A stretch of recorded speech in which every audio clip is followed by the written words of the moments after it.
नमस्कार विद्यार्थी मित्रांनो, स्वागत आहे तुमचं आपल्या या युट्यूब चॅनल मध्ये. आपल्याला माहितच आहे की महाराष्ट्र स्टेट बोर्डचे बुक्स हे आपल्या टीईटी परीक्षेसाठी किती महत्वाचे आहेत. त्यानुसारच आपण महाराष्ट्र स्टेट बोर्डचे सायन्सचे जे चॅप्टर वाईज पीवायक्यूज आहेत ते आपण पाहत आहोत. त्यानुसार कालच्या व्हिडिओमध्ये आपण इयत्ता 6वीच्या विज्ञानचा पहिला चॅप्टर आहे नैसर्गिक संसाधने, त्यामधील जे इम्पॉर्टंट क्वेश्चन आहेत ते स्पष्टीकरणासहित पाहिले होते. या व्हिडिओमध्ये आपण नेक्स्ट पार्ट पाहणार आहोत. बाकीचे जे राहिलेले क्वेश्चन आहेत त्या या व्हिडिओमध्ये ते आपण कव्हर करणार आहोत. प्रश्न क्रमांक 6 आहे, ओझोन थराचे मुख्य कार्य काय आहे?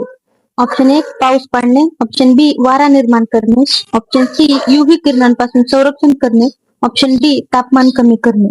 तर याचं जे करेक्ट आन्सर आहे ते आहे युव्ही किरणांपासून संरक्षण करणे. याचं स्पष्टीकरण आपण बुक्स मधून पाहूया. इथे दिलेलं आहे, वातावरणाच्या पितांबरच्या खालच्या थरामध्ये ओझोन वायू असतो. ओझोनला O3 असे डिनोट केले जाते. तसेच याचा सजीवांना डायरेक्ट जगण्यासाठी जरी उपयोग नसला तरी सूर्यापासून येणाऱ्या अतिनील किरणांपासून ओझोन वायू आपले शोषून घेतल्याने आपले संरक्षण करते.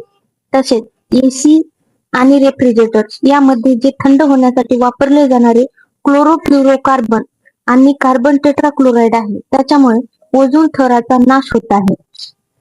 हे लक्षात ठेवायचं की एसी आणि रेफ्रिजरेटर मध्ये थंड हवा करण्यासाठी जे क्लोरोफ्लोरोकार्बन आणि कार्बन टेट्राक्लोराइड वापरले जाते ते ओझोनचा थर नाश करण्यासाठी कारणीभूत ठरत आहे. आणि ओझोन थराचे महत्व पटवून देण्यासाठी 16 सप्टेंबर हा दिवस जगभर ओझोन संरक्षण दिन म्हणून साजरा केला जात आहे. तर कुठला दिवस? 16 सप्टेंबर हा दिवस ओझोन संरक्षण दिन म्हणून साजरा केला जातो. आणि हा सितांबराच्या खालच्या थरामध्ये आढळला जातो. याला O3 अशी ही त्याची संज्ञा आहे. आणि ते आपले काय काम करते तर अतिनील किरणांपासून सजीवांचे संरक्षण करते. त्याच्यानंतरचा क्वेश्चन पाहू, जागतिक ओझोन संरक्षण दिन कधी साजरा केला जातो? तर 16 सप्टेंबरला जागतिक संरक्षण दिन आपण आताच पाहिला आहे की 16 सप्टेंबरला जागतिक संरक्षण दिन साजरा केला जातो. नंतरचा क्वेश्चन आहे, मृदा तयार होण्यासाठी किती कालावधी लागतो? तर ऑप्शन आहेत 10 वर्ष, 100 वर्ष, 1000 वर्ष, 10,000 वर्ष. तर याचं जे ऑप्शन आहे ते आहे 1000 वर्ष. मृदा तयार होण्यासाठी 1000 वर्ष लागतात. तर याचे स्पष्टीकरण पाहूया. इथे दिलेलं आहे की मृदा ही प्रक्रिया मंद गतीने सुरू असते आणि परिपक्व मृदेचा 2.5 सेंटीचा थर तयार होण्यासाठी सुमारे 1000 वर्ष लागतो. त्याच्यानंतरचा क्वेश्चन, वनस्पती व प्राण्यांचे अवशेष कुजून तयार होणारा थर कोणता? ऑप्शन आहेत वालुकामय मृदा, चिकणमाती मृदा, ह्युमस आणि खडक. तर याचं जे आन्सर आहे ते येते ह्युमस.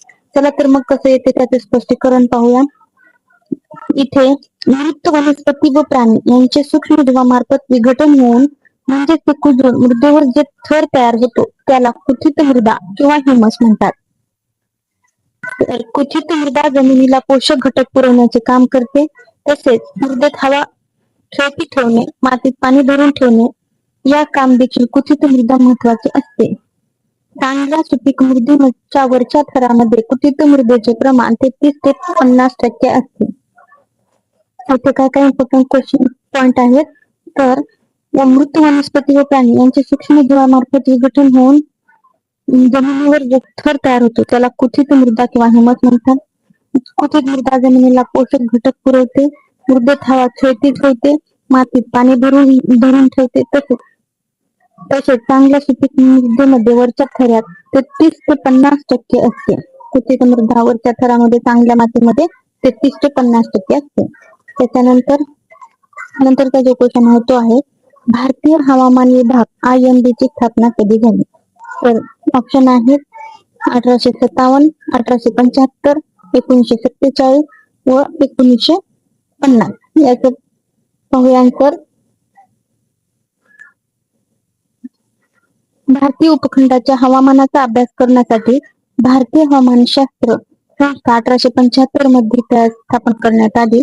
ही संस्था हवामानाचे निरीक्षण करून हवामानविषयक अंदाज वर्तवण्याचे मुख्य काम करते.